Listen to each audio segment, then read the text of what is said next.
કેશોદના પંચાળા ગામે રહેતા ખેડૂતો અને રહેણાંક મકાન ધરાવતા આસામીઓનું એક ટોળું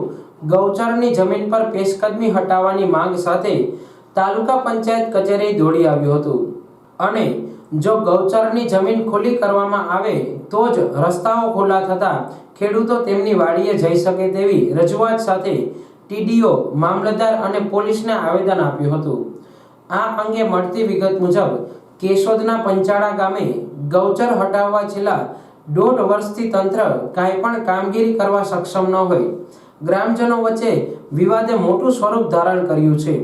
હવે જ્યારે ગૌચર ખુલ્લું કરાવવાની વાત આવે ત્યારે આ કામગીરી ગ્રામ પંચાયતે કરવાની થતી હોય છે, પરંતુ પેશકદમી હટાવવા ગ્રામ પંચાયત સદસ્યોના 2 જૂથ તંત્રને પેશકદમી બાબતે અલગ અલગ રજૂઆતો કરી રહ્યા છે, જેમાં એક જૂથના સરપંચ અને ઉપસરપંચે 33 આસામીઓને પેશકદમી હટાવવા 3 વખત નોટિસ આપી 4 વખત પોલીસ પ્રોટેક્શન માંગ્યું હતું, તો બીજા જૂથના ગ્રામ પંચાયત સદસ્યે 115 લોકો દ્વારા પેશકદમી કરવામાં આવી હોય તેવી લેખિત ફરિયાદ કરી હતી। આમ ગ્રામ પંચાયતના 2 જૂથ પડી જતા ગૌચરની જમીન પર પેશકદમી હટાવવામાં વિલંબ થતો જોવા મળી રહ્યો છે। મારું નામ દેવરભાઈ માંડાભાઈ ચુડાસમા, કેશોદ તાલુકાના પંચાળા ગામના રહેવાસી છું અને હાલ પંચાળા ગામના ઉપસરપંચ છું, માજી સરપંચ છું। અમારી રજૂઆત એવી છે કે જે ગૌચર છે, ગૌચરમાં તે 33 આસામીઓએ દબાણ કરેલ છે। એ દબાણમાંથી આજે 1.5 વર્ષથી અમે લડત આપી રહ્યા છે અને પંચાયતની રૂએ અમે 33ને 3 ફેરી નોટિસ આપી દીધેલ છે, 4 ફેરી પોલીસ પ્રોટેક્શન માગેલ છે, પણ આજ દિન સુધી કોઈ પણ અધિકારી કે ત્યાં કોઈ ફેરકા નથી। તો આનો અમારું વહેલા તકે નિરાકરણ આવે એવી અમારી સરકારને રજૂઆત છે,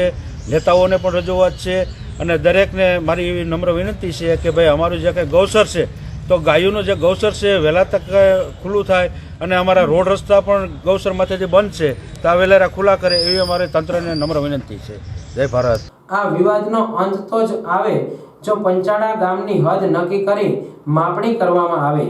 આ બાબતે તાલુકા પંચાયત કચેરી દ્વારા 2022માં એટલે કે 1 વર્ષ પહેલા